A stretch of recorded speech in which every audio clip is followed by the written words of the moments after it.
Olá, eu sou Daniele Pires, seja bem-vindo a esse canal, que bom que você está por aqui. E hoje eu vou falar sobre os muros que nós levantamos, as máscaras de proteção que nós usamos quando nós estamos nos sentindo abandonados, rejeitados, criticados. Se você gosta desse tipo de conteúdo, já fica por aqui, já se inscreve aqui no canal e se prepara que vem uma série poderosa aí de informações maravilhosas para você acessar a sua real identidade. Muito bem. No nosso passado existem algumas histórias, alguns episódios onde, se você pensar com carinho, você vai recordar de um momento onde você foi rejeitado, um momento onde você foi abandonado, criticado, comparado, julgado. E esses cenários são cenários do nosso passado que ficam registrados. E eu vou agora te explicar por que isso acontece. Por que esse registro fica aí vigente, né? Aparece como uma informação importante para você. Esses registros, eles fazem parte do nosso cabedal de informações que nós vamos trazer um significado. Contudo, o adulto, ele não traz nenhum significado quando ele olha para o passado. Quem deu esse significado foi o ego infantil, a criança interior. Todos nós temos uma criança interior, uma estrutura psicológica que deu significado infantil a imensas e diversas situações que aconteceram na infância.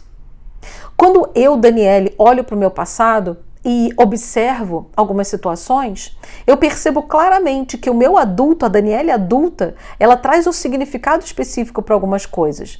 Contudo, a Daniele infantil, o ego infantil da Daniele do passado, aquela criancinha de 5, 6 aninhos, não trouxe esse significado. Crianças, elas trabalham com significados estritamente emocionais. Me ama, não me ama, sou bom, não sou bom. São processos dicotômicos e básicos, como sim ou não, pode, não pode. E esses cenários são cenários de significados que são registrados pelo nosso cérebro e eles vão reaparecendo ao longo da vida. Vou te dar um exemplo aqui da minha jornada, da minha trajetória. Quando eu era bem pequenininha, meu pai viajava muito ao trabalho. Meus pais moravam no interior do Rio de Janeiro e trabalhavam muito para que eu e meu irmão tivéssemos uma vida legal, uma vida bacana, uma vida incrível. Contudo, meu pai viajava muito, viajava a semana inteira e eu só via meu pai nos finais de semana.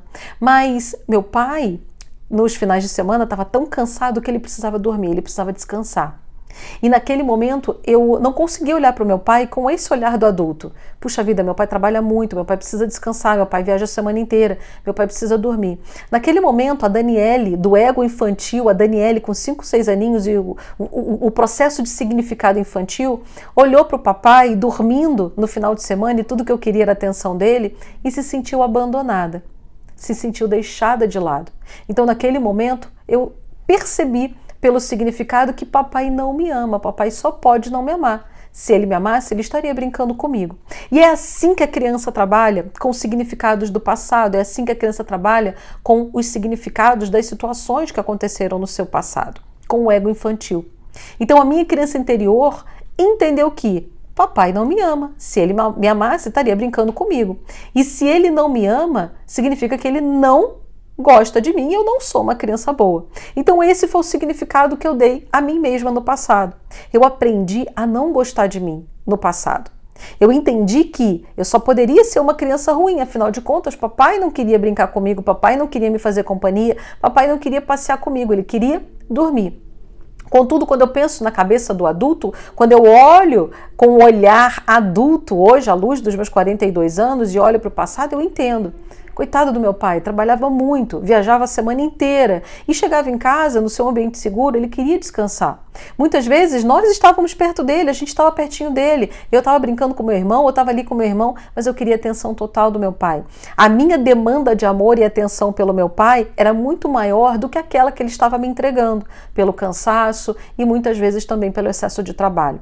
Mas meu pai não sabia disso. E a minha criança pequenininha também não sabia disso. A Daniele adulta pensa nisso, entende isso e consigo olhar para o meu pai com amor, com o coração cheio de gratidão por tudo que ele fez. Contudo, a minha criança interior passou muito tempo da minha vida buscando situações onde eu era abandonada pelos homens que passavam pela minha vida. Foi exatamente isso que meu pai me ensinou. E com base nesse significado, a criança que tem esse tipo de significado, ela olha para o papai e ela vê no papai o herói, é o herói da infância. Meu pai é a minha principal referência masculina. E a criança, ela pega esse padrão e adota como um padrão de excelência, entre aspas, um padrão de excelência para aquilo que eu quero viver na minha vida. Assim sendo, o papai me ensinou que o abandono era o padrão de excelência que eu viveria na minha vida. E assim, inúmeros relacionamentos que eu fui vivendo ao longo da minha vida adulta foram relacionamentos onde eu fui abandonada. Abandonada emocionalmente, abandonada fisicamente, abandonada de várias formas diferentes. Isso só se tornou diferente quando eu pude, em autoconhecimento, fazendo método CIS, fazendo coaching grupo, fazendo coaching individual, pude, em autoconhecimento, observar que, opa, tem alguma coisa errada aqui. Esse relacionamento, embora eu deseje ser amada, protegida, cuidada, eu não recebo isso. O que acontece? Qual é o gap nessa comunicação? O que acontece nesse cenário que impede que eu acesse esse ambiente positivo? E a partir do momento em que eu fui abandonada, eu comecei a levantar muros ao meu redor, porque eu entendi pequena que, bom, se eu não posso contar com o meu pai, que é meu herói, meu protetor, eu vou precisar me virar sozinha. E nesse momento eu levanto o primeiro muro na minha vida. O primeiro muro de proteção que eu levanto é o muro do voto secreto. E ali naquele momento, quando eu me dei conta de que eu estava sendo abandonada e que eu só podia ser uma pessoa, uma criança ruim, eu faço o voto secreto. Eu nunca terei filhos. Eu não vou ter filhos para que eles não passem por isso. Eu não vou gerar filhos para que eles não passem por isso. E esse voto secreto, muitas vezes ativo na minha mente, me impedia de desejar ter filhos, de querer ter filhos e de escolher pelos filhos. Então, esse foi o primeiro voto secreto que eu adotei para a minha vida e que trouxe resultados muito negativos, como, por exemplo, eu tenho 42 anos e não gerei filhos ainda. E eu descobri tudo isso muito tarde, eu descobri tudo isso com 37 anos. Então, agora é o processo de reprogramação, é o processo de entendimento, é o processo de olhar para trás, mas eu também entendo que a minha idade biológica já não me ajuda tanto em relação a isso. A reprogramação aconteceu, contudo, a minha idade biológica ainda não foi suficiente para me ajudar nesse processo. Mas, ok. O outro muro que eu levantei foi o muro do fingimento. Eu fingia que estava tudo bem. Eu fingia que estava tudo ótimo, eu fingia que eu estava agradada e feliz. Eu fingia que eu estava conformada. Eu fingia que era assim mesmo. Então eu era abandonada pelos homens que passaram pela minha vida, ou emocionalmente ou fisicamente, e eu achava que estava tudo bem. Eu achava que era normal, eu achava que era aceitável, eu fingia. Embora lá no meu interior, embora lá dentro de mim, eu estivesse insatisfeita, infeliz, triste, chateada, clamando por atenção, clamando por ajuda, clamando por carinho. E eu simplesmente não conseguia declarar essa necessidade. Eu fingia que estava tudo bem. Um outro muro que eu levantei foi o muro da autodefesa. Então eu estava sempre pronta para me defender, eu estava sempre pronta para argumentar, para justificar uma situação. Muitas vezes eu estava me sentindo triste, chateada, eu estava frustrada, eu estava inconformada com um sentimento de abandono dentro de mim e eu não conseguia externar isso. Eu não conseguia declarar isso, eu não conseguia falar isso. O que eu conseguia fazer era me defender. Então eu me defendia da cara feia que eu ficava, eu me defendia do meu comportamento irritadiço, eu me defendia e eu sempre me defendia acusando outra pessoa. Eu sempre me defendia projetando a situação rumo na direção de outra pessoa, na direção de outro indivíduo. E isso foi gerando prejuízos, sinceramente, terríveis na minha vida. Eu não vou falar aqui todos os muros, eu vou pontuar alguns só para você entender. E o muro que eu usei por muito tempo, e que foi muito desafiador de ser derrubado, foi o muro da proteção. Muitas vezes, para me proteger, eu atacava primeiro.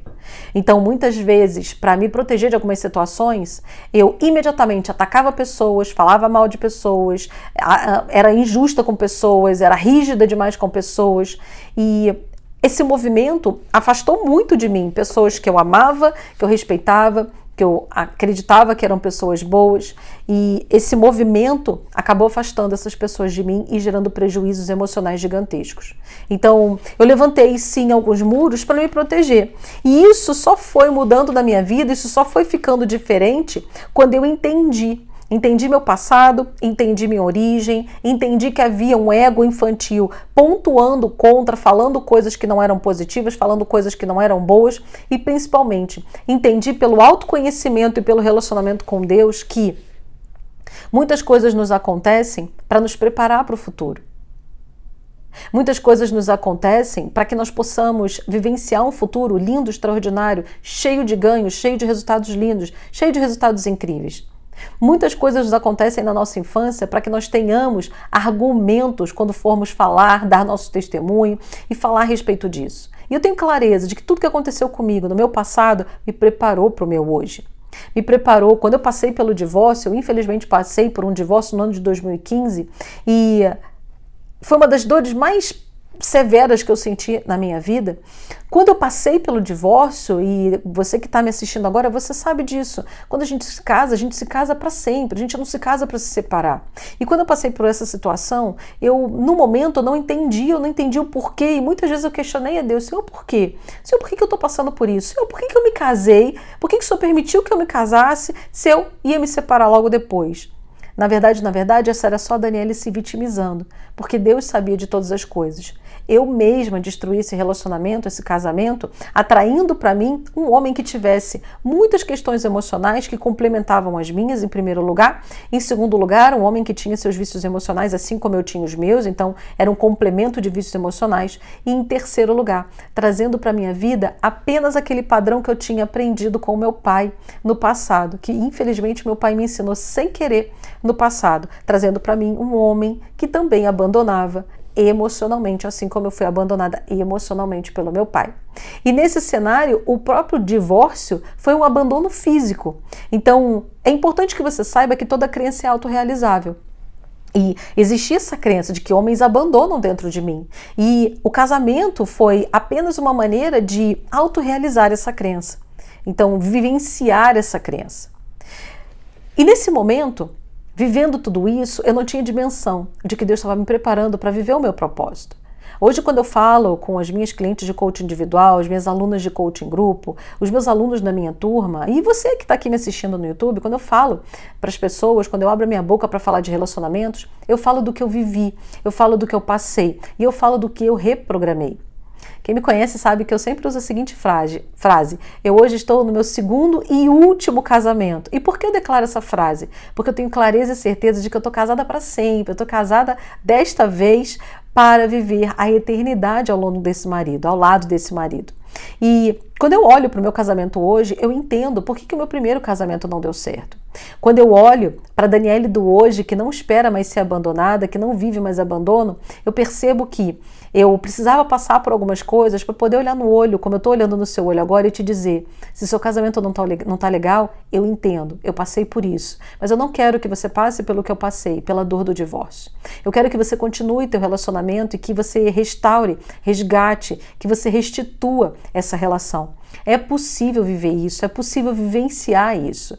Quando eu passei pelo divórcio, faltava algo importantíssimo em mim que me faria buscar e restaurar e tentar restituir a relação, que era o Senhor. Eu não era convertida à época ainda, quando eu tinha passado pelo divórcio, quando eu passei pelo divórcio, e certamente hoje, com o apoio e o suporte de Deus, o Senhor, na minha vida, fica muito mais fácil olhar para o meu casamento e entender que meu casamento é um apontamento para a minha relação com Cristo, é um apontamento para a minha relação com o grande noivo que vem buscar a sua noiva já já. Então hoje, quando eu olho para o meu marido, eu entendo espiritualmente a bênção que é o relacionamento conjugal. Entendo espiritualmente as alegrias de um relacionamento conjugal e principalmente as necessidades de manutenção de um relacionamento conjugal. Mas isso é papo para um outro vídeo, a gente vai conversar mais sobre isso, eu tenho certeza. Se esse conteúdo tocou você, mexeu com você, já clica nas notificações, clica aqui no sininho para você receber mais vídeos como esses e fica atento aqui toda semana no canal, que toda semana eu estou compartilhando aí vídeo novo falando sobre identidade. Se você não é inscrito ainda, me ajuda, se inscreve aqui no canal e compartilha esse vídeo com o máximo de pessoas que você puder.